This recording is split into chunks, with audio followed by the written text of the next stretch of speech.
Terima kasih masih bersama kami di Kompas TV Sapa Jabar dan masih akan membahas mengenai peran KPI dalam mengawali pemilu tahun 2024 bersama Komisioner Koordinator Bidang Pengawasan Isi Siaran KPI Pusat, Mas Tulus Santoso. Mas, kita lanjutkan lagi. Tadi kita sempat membahas perihal adanya pelanggaran ya dari iklan-iklan pemilu yang disiarkan di penyiaran begitu. Ada pula sanksi-sanksi ya Mas ya. Nah, kemudian berikutnya ini adalah Mas, ini kan sekarang sudah hadir juga media baru yakni sosial media, yang mana juga ini minat masyarakat lebih banyak ya di media sosial gitu. Jika dibandingkan dengan lembaga penyiaran, ini seperti apa perbandingannya Mas? Ya, suka tidak suka memang saat ini generasi muda khususnya dan orang-orang di perkotaan cenderung lebih menyukai media baru nih, media sosial. Karena dengan berbagai pertimbangan lah, mungkin karena atraktif dan sebagainya, bisa langsung menyapa orang yang bersangkutan gitu ya, calon-calon bahkan para peserta pemilu, para calonnya, para pejabat gitu ya. Nah, kemudian apa bedanya dengan media yang lama nih, konvensional, televisi dan juga radio? Pertama, kalau kita bicara televisi dan radio, itu ada aturan mainnya, Mbak Ninda. Seperti apa tuh? Jadi kita ada Undang-Undang 32 tahun 2002 tentang penyiaran. Kemudian ada di situ diamanatkan ada lembaga yang namanya KPI untuk pengawasan. Ya, jadi konten-konten itu diawasi terkait dengan apa? Menjaga kepentingan publik itu sendiri. Turunannya apa? Ada pedoman perilaku penyiaran, standar program siaran P3SPS. Ini yang jadi panduan KPI ini untuk melihat, oh tayangan ini sesuai atau tidak. Nah, sekarang kita geser nih ke media baru, ke media sosial. Di sana yang ngawasin siapa? Kemudian batasan-batasannya seperti apa? Jadi kan mereka lebih kepada pakai pedoman komunitasnya. Maka Mbak Ninda bisa dengan mudah menemukan tayangan-tayangan konten yang tidak sesuai itu. Itu kalau di TV pasti udah kena sanksi gitu ya. Pasti akan melanggar gitu. Baik terkait dengan iklannya, bahasa yang digunakan gitu ya. Itu semua di media baru tidak terkontrol. Belum lagi kalau kita bicara dalam konteks pemilu, ujaran kebencian, hoax, itu semua adanya, porsi terbesarnya adalah di media baru, di media sosial. Perdebatan itu, pergunjingan itu, berita-berita yang tidak benar gitu ya, misinformasi, disinformasi, semuanya ada di media sosial. Nah, di televisi, suka tidak suka, terlepas dari mungkin penilaian publik, penilaian masyarakat, masih dianggap kurang nih, tapi pengawasannya jauh lebih baik. Ada yang bertanggung jawab di situ. Negara memang betul-betul hadir untuk kemudian menjaga frekuensi publik ini. Sehingga kalau kita lihat konten hoax, ya pasti di televisi, radio nggak ada tuh. Kalau kita bicara konten hoax. Karena apa? Karena kalau konten hoax, pertaruhannya adalah pasti akan diawasi oleh KPI, kemudian bisa mendapatkan sanksi dan izin bisa dicabut. Wow, bahaya. Tapi kalau di media sosial tidak ada seperti itu. Jadi televisi dan radio tentunya jauh lebih aman. Nah, publik atau masyarakat kalau ingin mendapatkan informasi yang memang sesuai gitu, yang layak, yang benar, nggak ngalor ngidul gitu istilahnya ya, ini hoax atau enggak sih, ini berita ini benar apa enggak sih, yaitu adanya di televisi dan radio. Fenomenanya seperti itu. Jadi kalau kami sih berharap agar masyarakat kalau ingin mencari konten informasi yang bisa divalidasi, diverifikasi gitu ya, di televisi dan radio, karena di sana aturan mainnya sudah jelas. Kalau dia belum ada di televisi, maka kita patut untuk mempertanyakan. Kita patut untuk kritis juga gitu. Bener nggak nih informasi ini? Karena kalau yang tayang di televisi, di lembaga penyiaran, termasuk juga radio, itu pasti kemungkinan besarnya sudah melalui tahapan-tahapan seleksi yang ketat. Seperti itu. Jadi pasti sudah ada panduan dari KPI, mereka sudah mengikuti prosedur ya, berbagai prosedur yang sudah dilakukan begitu. Dan balik lagi kita juga harus jadi smart viewers ataupun smart readers ya Mas ya. Betul. Oke. Nah Mas, ini jika ada lembaga penyiaran nih yang kemudian menyebarkan berita yang tidak valid atau tidak hoax, nah ini seperti apa tindakan? Yang hoax maksudnya? Ya maksudnya hoax.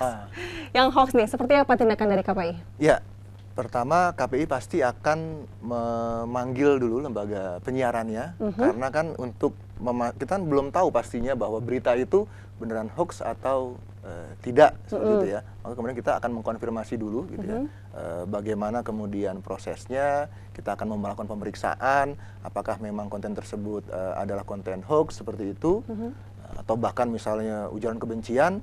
maka setelah kami mendapatkan bukti-buktinya, data-datanya, fakta-faktanya, KPI prosesnya kemudian akan melakukan pleno, Mbak. Oke. Pleno. 9 orang, KPI pusat itu ada 9 orang. 9 orang, nah kami kemudian akan memutuskan, akan memberikan, kalau memang itu dinilai melanggar, maka KPI akan menjatuhkan sanksi. Nah, sanksinya KPI selama ini sanksi administratif, Mbak. Sanksi teguran tertulis. Surat ya? Jadi sanksi teguran tertulis, jika itu memang nanti terakumulasi lagi, misalnya minggu besoknya masih sama gitu ya, itu nanti bisa sampai pada penghentian sementara tayangannya, bahkan bisa sampai pada rekomendasi pencabutan izin. Jadi tetap ada sanksi yang berlaku ya, harus dilakukan oleh mereka yang melanggar, dan semoga tidak ada yang melanggar ya, Mas ya. Nah Mas, ini apakah masyarakat bisa melapor ke KPI jika terkait konten kampanye ini tidak dikira tidak baik begitu, Mas? Ya, artinya kalau masyarakat menilai ada sesuatu yang dinilai tidak sesuai, gitu, tidak pas, tentunya tadi saya sampaikan, selain kita melakukan pengawasan langsung nih, yang namanya pengawasan itu di sistem dan juga dengan kombinasi manusia bisa saja salah, error, dan seterusnya, maka kemudian kami juga membuka pintu pengaduan, Mbak. Artinya partisipasi publik dalam melakukan pengawasan ini menjadi sangat penting saat ini. Karena TV yang diawasi juga sangat banyak nih sekarang nih, apalagi dengan digitalisasi. Jadi dari mulai melakukan pengaduan lewat WhatsApp, call center melalui telepon, masyarakat publik juga bisa mengadukan lewat media sosial. Jadi bisa diadukan lewat media sosial, dan KPI pasti akan melakukan pemeriksaan, akan menindaklanjuti hal tersebut, dan kemudian kalau memang melanggar, tentu tadi akan diberikan sanksi. Kalau tidak, ya tidak akan diberikan sanksi. Nah, selama ini KPI akan menjalankan proses tersebut, melakukan verifikasi siapa nih sebenarnya mengadukan, kontennya di program apa nih, tayang jam berapa, lembaga penyiaran TV-nya dan radionya apa. Kembali lagi, kalau itu memang siaran pemilu, selain kami membahas di internal, kami juga mengkomunikasikannya dengan gugus tugas. Jadi sebetulnya jangan khawatir. Justru KPI berharap para pemirsa gitu ya, teman-teman, para penonton semua bisa ikut melakukan pengawasan dan kemudian bisa melakukan pengaduan ke KPI. Ya, betul. Harus seperti itu sebetulnya ya, Mas. Karena yang mengawal siaran itu sebetulnya bukan KPI saja, bukan harusnya KPI, ya. betul. Sebagai masyarakat juga harus bisa bijak begitu. Nah, terkait tadi ada pelanggaran di iklan kampanye dan lain sebagainya begitu. Ini nantinya akan ditindak oleh KPI, dan hoax itu selalu terjadi, Mas. Ada hoax lagi di media sosial lebih. Nah, itu ada fenomena hoax yang ditemukan di sejauh ini oleh penyiaran? Kalau di lembaga penyiaran, fenomena hoax saya rasa kami lembaga penyiaran ya saat ini bersih dari fenomena hoax seperti itu. Tapi kalau di media, tadi saya sampaikan di media sosial, ya sepertinya memang jadi tempatnya, Mbak. Jadi kan fenomenanya kan mau benar, mau salah, mau dengan sengaja, mau dengan ketidaksengajaan, itu sangat mudah kita temui di broadcast WhatsApp, di grup WhatsApp kita, di media sosial, di Twitter, di TikTok, di Instagram gitu ya.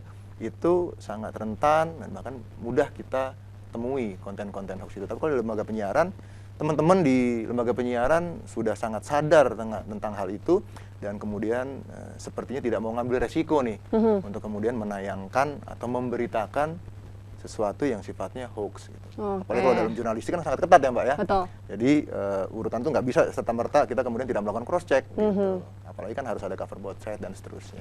Inilah bukti dari KPI sudah bekerja keras ya, gesit. Itulah kenapa juga kita harus kembali menonton televisi dan mendengarkan radio sepertinya. Betul, Mas Tulus. Menarik sekali. Kita jeda sejenak, dan setelah ini kita akan kembali lagi membahas terkait KPI ini mengawal pemilu tahun 2024. Tetap bersama kami.